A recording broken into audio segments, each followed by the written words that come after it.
காதல் கிரிக்கெட் அப்படின்னு எங்க மனசுல எல்லாம் கிரிக்கெட் ஆடின கரிஷ்மா இருக்காங்க. வணக்கம். ஹாய், வணக்கம். எப்படி இருக்கீங்க? நல்லா இருக்கேன். நீங்க? நல்லா இருக்கிறேன். சாப்பிட்டீர்களா? இப்பதான் சாப்பிட்டேன். Okay okay. சோ யூசுவலாவே நீங்க பேசுறப்போ ஒரு இங்கிலீஷ் கலந்த தமிழ் நல்லா இருக்கும். ஃப்ளூவெண்டா தமிழ் பேசுறதுக்கு நல்லா கத்துக்கிட்டீங்களா? எப்படி?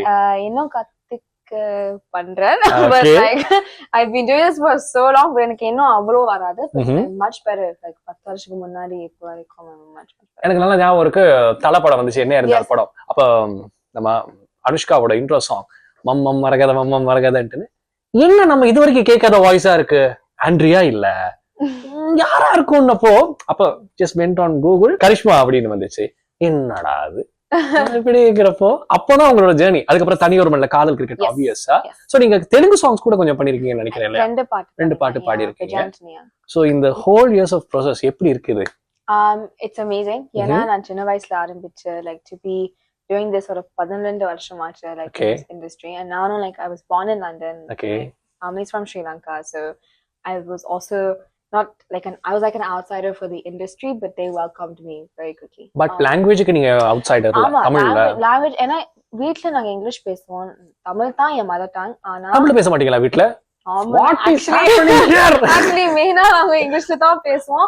வீட்ல சென்னையில லைக் நான் தமிழ் தான் பேசுவேன். ஆக்சுவலி நான் வீட்ல இருக்கும் போது, சென்னையில இருக்கும் போது தான் நான் கத்துனேன் லைக் தமிழ் பேசுறது. கிளாஸுக்கு என்ன போயல, சும்மா பேசுறது லைக் பாட்டு கேட்டு இதெல்லாம் பண்ணித்தான் நான் எனக்கு தமிழ் வரும். இப்போ நான் என் ஃபர்ஸ்ட் ரெக்கார்டிங் செஷன் போகும்போது ஹேர் ஸ்டைல்ஸ் கூட அவங்க லைக் ஐ திங்க் 12 மணித்தியானம் என் கூட இருந்தாங்க ஸ்டுடியோ. எனக்கு சத்தியமா எனக்கு லைக் ஒரே ஒரு தமிழ் வார்த்தை வரவே லைக் என்ன வார்த்தை அது லைக் இல்ல லைக் எல்லாம் நான் சொல்றேன் முழு பாட்டா லைக் எனக்கு அந்த விழி ரா ரால லைக் ரெண்டு லைக் ஸ்டைல் ப்ரொனன்சியேஷன் ஒழுங்கா. ஓகே. சோ அமைதியா இருந்தாங்க. they sat with me, Harris uncle and Tamre auntie, they all sat with me very peacefully and patiently to teach me Tamil. எப்படி மிஸ்டர் ஹாரிஸ் ஜெயராஜோட அந்த connection வந்துச்சு? Actually என் அப்பா மூலமா and என் அம்மா மூலமா. But the thing is, in this industry, நீங்க கதவை திறந்தா it's up to you to keep that momentum. So I'm very grateful for the opportunities that I have been given. So yeah, he was my first mentor. Super. அந்த 13 ஹவர்ஸும் வந்து உங்களுக்கு ஒரு மாதிரி oh gosh what's happening ஒரு மாதிரி இருக்கலையா? உள்ளுக்குள்ள விட்டுருங்க அப்படிங்கிற மாதிரி. எனக்கு அப்படி இல்ல, பட் நான் யோசிச்சேன் மேபி அவங்க அப்படி யோசிப்பாங்கன்னு. பட் ஆக்சுவலா ரொம்ப பேஷண்டா இருந்தாங்க. and from that now I learned like நீங்க எவ்வளவு பெருசா இருந்தாலும் அந்த பேஷன்ஸ் எப்போதும் லைக் இருக்கணும். so long as அதை தாண்டி there shouldn't be any. ஹாரிஸோட ஏரா அவர் ஒரு தனி ஏரா. அதுல இருந்து அப்படியே ஹிப்ஹாப் ஆதுங்கிற விஷயம் வந்துச்சு. நீங்க அந்த காதல் கிரிக்கெட்டுக்கு ஒரு வீடியோ பண்ணிருப்பீங்க யூடியூப்ல. அதுவே நல்லா இருந்துச்சு அந்த டைம்ல. Thani Oruvan obviously mega blockbuster. நயன்தாராக்கு பாடுறீங்க. எப்படி இருந்துச்சு அந்த feel? how it was happened? ஆதியான ஜீவானா ஆக்சுவலா என்ன யூடியூப்ல they found me.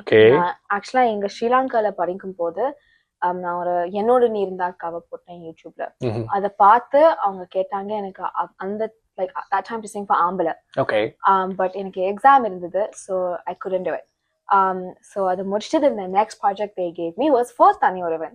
so நான் ஸ்டுடியோக்கு போகும்போது எனக்கு லைக் எதுவுமே தெரியல. லைக் இங்க தான் லைக் ஷூட் பண்ண போறாங்க, இதெல்லாம் பண்ண போனாங்கன்னா ஒரு குட்டி கேமரா இருந்தது. அந்த கேமரால சொன்னாங்க நீ சும்மா பாடு, நீ சும்மா எதுவும் பண்ண, நாங்க பாத்துக்கிறோம். ஒரு லைக் 12 வருஷமா லைக் எந்த பாட்டு இருந்தா அண்ணா லைக் ஃபார் ஆதியான ஜீவானா they always say நீ சும்மா இரு, நீ லைக் you be yourself, நாங்க பாத்துக்கிறோம். so like and the comfortability for me they're more my big brothers than anything else. Without them I wouldn't have grown this far, I believe. so yeah, that's how I got Tani Oruvan, through YouTube. So that's a big thing for me, and to sing for Nayantara ma'am is awesome. That's nice. So சின்னதுல இருந்து உங்க ambition என்னவா இருந்துச்சு? to become a singer ஆ இல்லாட்டி வேற ஏதாவது passion accidentally இந்த இண்டஸ்ட்ரிக்குள்ள வந்தீங்களா? Actually எனக்கு படிப்பு ரொம்ப like I really like studying. So but எனக்கு music தான் like my first priority always. But I also do law. So வீட்ல வந்து ஒண்ணும் சொல்ல மாட்டாங்களா? என்ன அப்ப சில வீடுகள்ல பாத்தீங்கன்னா படி then அப்படின்னு வீட்ல full freedom ஆ? freedom அப்படி எல்லாம் இல்ல, but they fully support me. Like I wouldn't have been able to do this without அப்பா and அம்மா for sure. நான் இது சொல்லல because அம்மா is here. Like நான் எப்பயும் சொல்லுவேன் ஐஸ் வைக்கறாங்கம்மா.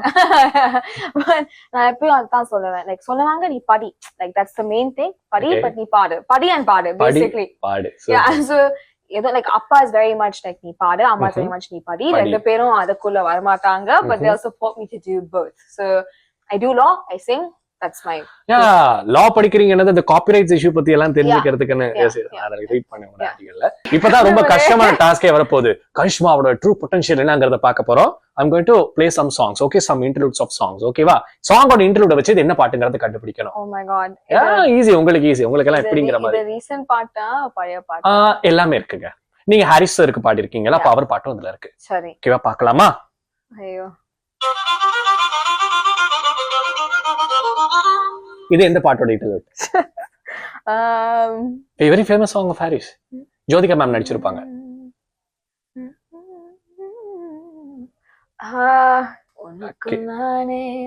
ஓகே, இது உங்க அண்ணனோட சாங். நீங்க அண்ணாவா நினைக்கிற ஒருத்தரோட சாங் தான். நாங்க 2 வருஷமா இந்த செட் லிஸ்ட் கேட்டு கேட்டு கேட்டு கண்டிப்பா இந்த பாட்டு. சூப்பர். அப்ப இது எப்படின்னு பாப்போம். சரிங்களா? ஐயோ. பவளமழை. Nice nice. பவளமழை தான். அப்ப இது எப்படின்னு பாப்போம். Monica. Monica, correct correct. Super super. So Karishma, நீங்க நம்ம ஒரு பொண்ணு, நம்ம ஊர்ல உங்களுக்கு ரொம்ப பிடிச்ச விஷயம் என்ன? ஹாஸ்பிட்டாலிட்டி. ஆப்வியஸ். எங்க இல்லாத மாதிரி இருக்குல்ல இங்க. செம்ம செம்ம செம்ம. எந்த மியூசிக் டைரக்டருக்கு நீங்க ரொம்ப fan? Actually, I'm a big fan of everybody I've worked with, but Rahman sir, I think. Rahman sir. Yeah, someone I really want to work with. Meet பண்ணிருக்கீங்களா அவரை என்னைக்காச்சு? I've not met him yet. Okay. Yeah. Rahman sir ரொம்ப பிடிச்ச விஷயம் ஒண்ணு. I think he understands the depth of music very well. It's like classical இருந்தா, pop இருந்தா, இந்த western இருந்தா, even like கடல் பாட்டுனால like it's one different type of genre. Then இப்போ D கூட he did one song, என்ன இழுக்குதடி. Yeah, like that's all very like the genres are very different, but he understands like the scoring, the compositioning. Yeah. Okay, Rahman சாரோட ஒரு பாட்டு பாடுவீங்களா கரிஷ்மா எங்களுக்காக? Yes. Okay. I'll sing the song that got me Kadal Cricket.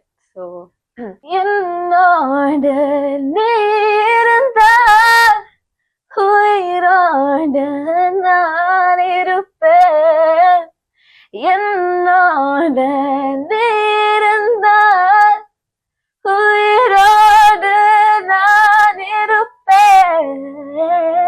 Super. காதல் cricket என்னதான் இருந்தாலும் காதல் cricket தான் உங்களோட எவர்கிரீன். இப்போ காதல் கிரிக்கெட் வெந்து சோய்க்கட்டு உன்னை நானும் பார்த்ததாலே ஆனேனே ரொமான்ஸ் இதுதான் சான்ஸ் என் பாக்கி உன் கையில் இருக்குதுடா, உன் பின்ன நாட்டம் சுத்துற நேரம் பார்த்து ஊரே சிரிக்குதுடா, என்ன செஞ்சா ஒத்துக்குவேன், என்ன நீ போயத்துக்குவ, என்னென்ன வேணும் சொல்ல உனக்காக என்ன மாத்திக்க வேணாமே. So thank you so much Karishma, உங்களோட இந்த பிஸியான டைம்ல நல்லா பெர்ஃபார்ம் பண்ணிருந்தீங்க. சூப்பர். Thank you.